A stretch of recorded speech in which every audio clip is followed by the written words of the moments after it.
Hi there, I'm Heather, and this is my husband, Dr. Ron Llewellyn. Welcome to Life Together. A place where we share, Laugh, and try to provide helpful information on things like marriage, relationships, mental health issues. We've been married for 18 years. We have 2 cats, no kids. Yeah, so take any parenting advice with caution. In 18 years, we've been through a lot. We've learned a ton. And we just want to share those lessons with you. So we hope you enjoy. Hi again. Hey. Heather and Ron back for the next episode. So we're still here at the Zermatt Resort for our anniversary weekend. Yeah. Still wearing the same shirt as the previous episode. Right. Yeah, me too. It's the same day. We didn't wear the same clothes this whole time. But we're leaving here soon. But we wanted to just take a little bit of time and dive a little deeper into PTSD and trauma. And continue with what we were talking about last time. Yeah. So go ahead. Let's go ahead. And as I mentioned in the previous episode, I'm sick with a man cold. So, okay, so what we're going to do in the next several episodes, we're going to take each one of these sections that we covered in the previous episode and cover them in a little bit more in depth. In effect, Heather had said, gave a very great question in the previous episode that we'll cover. Okay, I don't remember what I asked. I hope you do. It was 5 minutes ago. I know. Okay, anyways, so we're going to just stick with criteria A, which has to do with the presence of the trauma. Okay? And all traumas, it's important to realize this, that I said the word important. I realize that I say the word important a lot. Important. That's okay, I say a lot. Important. Mm-hmm. Okay. Oh, I just did it. I just caught your Dang it. Alright, okay. Move it along. All traumas inherently cause the next several things here. Number one, they create a sense of helplessness and a loss of control. That's the nature of a trauma. It is a situation where there is no control, and it's in a lot of situations, people feel helpless. Judith Herman, who I've built a lot of my work around, her and Nancy McWilliams, she said, this is a quote from her book, Trauma and Recovery. She says, psychological trauma is an affliction of the powerless. Now, that doesn't mean that the person is always powerless, but in the moment, in that situation, they're powerless. Got it. Okay, that's what makes it a trauma. Now, there's number two, there's a loss in the way that things were. And this was your question. You didn't quite understand the change in the perception that the person has about the self, others, and the world. Okay. That was the question. Like things will never be the same again. Yeah. So Janoff Bullman, there was a research article written by Janoff Bullman, I believe this was some time ago in the 90s probably, 94 maybe, who did research, and they found that there's a cognitive or a thought process change that happens after a trauma. Before a trauma, we tend to believe, number one, that we're not vulnerable. Number two, the world is predictable and controllable. Everything is just going to be like it is every other day. And number three, that we merit self-worth. After a trauma occurs, we get the flip-flop that we are vulnerable, which creates fear and a sense of helplessness.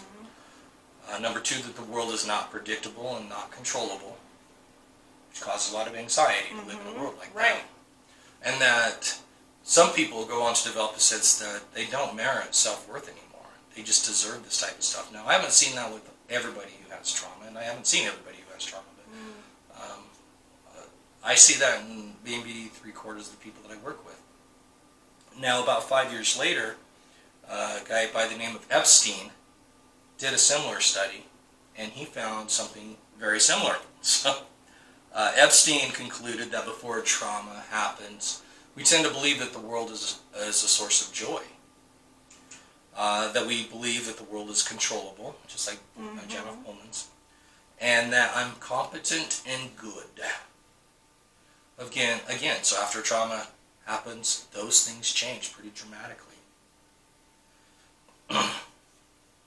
Number 3, so we got that it creates a sense of helplessness. It changes how we see things. And number 3 is a threat to self or others. And this is where it causes a dramatic change, not only with what they were talking about above in our notes about the change in cognition.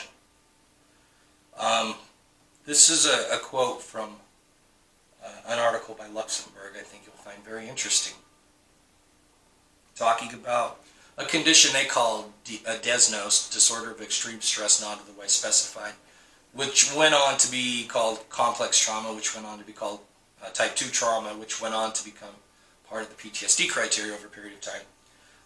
Can we read that? Yes, please. I'll read this quote so, Ron's man cold. He can get it under control. This can be understood as a consequence of the interaction between two domains of difficulty related to the DESNOS. Say that again. Desnos. No, but what did it stand for? Disorders of extreme stress, not otherwise specified. Okay. Problems with the relationship and the disturbance in self-perception. These areas interact synergistically, causing chronically traumatized individuals to fear that they cannot be understood or valued, see others as potential sources or further mistreatment. As potential sources of further mistreatment, and use interpersonal caution as their primary means of protecting themselves from anticipated cruelty in the face of their own perceived inadequacies and shameful sense of self. Very well read. Thank you. Do you want to comment on that passage? No, I'll let you comment on that passage. Well, I think it's pretty self-explanatory. It just goes in further to talk about this drastic change that happens in people who have experienced chronic, repeated types of trauma. And we're going to talk a lot more about chronic types of trauma than just a single episode, but a lot of this can apply to single episode trauma as well. Number 4 is what I mentioned in the previous video, that I think a lot of people are surprised to realize that these symptoms and these signs are actually healthy and adaptive in the midst of the trauma. And we're going to point out how each one plays a healthy function during the time of the trauma. But what tends to happen is after the trauma is over, an extended period of time after that, those defense structures, those coping strategies continue to be in place when they're not necessary. And that's where what they call the pathology comes in. So I was going to say, it seems normal that after a traumatic event, you would go through some of this. But the key is that it's ongoing for a long time. Which, if you think about the term we're talking about, this is post-traumatic stress disorder, which is very important for clinicians. We're not treating current traumatic stress in the same way we treat post-traumatic stress. It's very, very different. Yeah, so I just don't want there to be this thought that what you're saying, these aren't bad, signs and symptoms to have. They're totally normal. It's that when they continue for months and years, and they're having this negative effect on your life and your relationships and, whatever it is, that's when it becomes PTSD. Yeah, and it's in the absence of a trauma or traumatic event. Right, okay. Are we clear on that? Thumbs up. Okay. And then I mentioned that these are all normal coping strategies, as she just mentioned. So I'm going to go into something real quick about the concept of defense mechanisms, which are called coping strategies and stuff like that. We're going to go Freudian. All right. Brace yourself. Brace yourself. Okay, now follow me. This is actually really interesting. This applies not only to people with trauma, but every single person who breathes uses coping strategies or defense mechanisms. So what happens when we're very young, we have this part that Freud termed, actually it was in German, the English translation is id, which is a part of the personality that's very impulsive. And you think about a very young child, very impulsive. Their primary goal is to get their needs met. Their primary goal is to feel pleasure and not pain. Well, that's what Freud termed the pleasure principle. We all function under the pleasure principle every single day. We would prefer to feel pleasure rather than pain. Now, there's someone going to hop on and say, well, what about people who cut? And I'll be able to explain that. We'll get to that. Just not in this episode. And as we grow older, like when we're 1 and 2, maybe even 3 years old, parents are fairly patient with the pleasure principle and letting kids feel better, but we realize we can't always have our needs met in the same way as we get older. Mm-hmm. Like, remember when I wanted that Voltron in the store and I fell down on the ground and started kicking and screaming and I spit?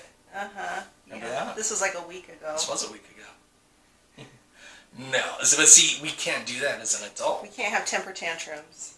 And so what develops is a sense of ego, which is a sense of self, and also the superego, which is our moral structure that our parents and the world teaches us.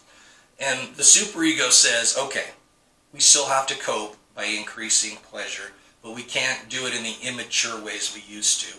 We can't cope in a way that violates reality or violates our moral conscience or what we've been taught.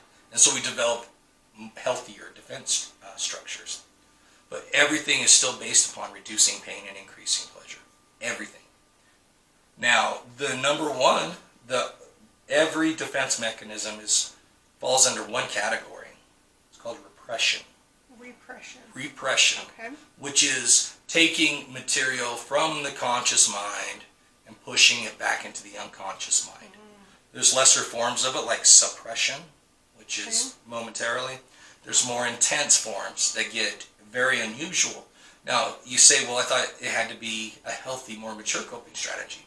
We try. The ego really tries. And I didn't mention this. The ego is the referee between our impulses and our moral structure, and the ego is the one that comes up with the way that we're going to cope. Our sense of self comes up with that.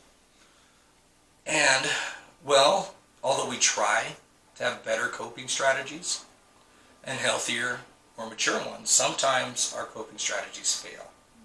Let's take an example of a withdrawal coping strategy. To withdraw as a coping strategy falls on this continuum where on the far left side, you might have someone who simply gets distressed and they decide to go into their room and read as a way to cope with that.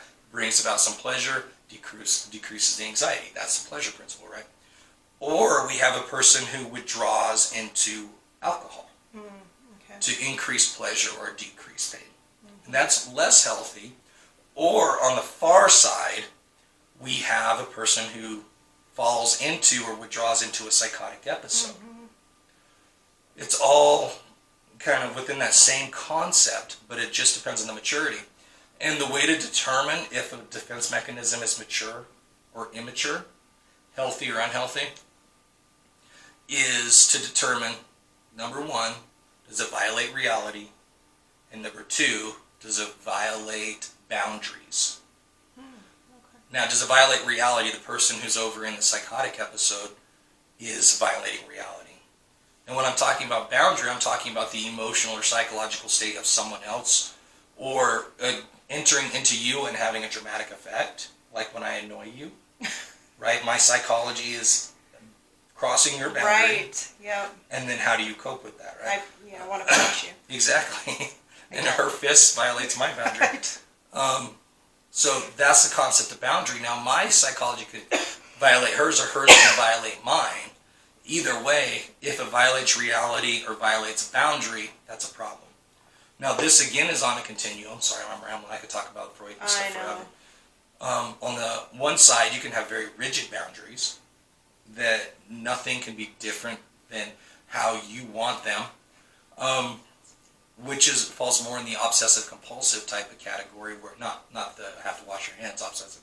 There's an obsessive compulsive personality disorder where everything has to be as one thinks it has to be, or it can be completely permeable. So now, as we move forward with each one of these symptoms, I'm going to point out how the symptoms meet the pleasure principle. Unfortunately, sometimes they violate boundaries and sometimes they violate reality outside the trauma. That makes sense. Yeah. Interesting. Okay. Cool. So that's it for today. I'll probably go and lather my neck with some Some Vicks some Vapor Vicks Rub. Vapor Rub. What a way to end a romantic weekend. All right. All right. Well, thanks again. If you guys like what you hear, what you see, subscribe to our YouTube channel. Share with your friends. Again, we're hoping to educate people and give people some tools and resources. And so yeah, subscribe to our channel. Let your friends know about it. Check out our Facebook and Instagram pages. I should probably reference what those are. Yeah, in fact, in the scrolling credits at the end, I will definitely try to put those page URLs up. Yeah, Instagram is Live Together Heather, I think.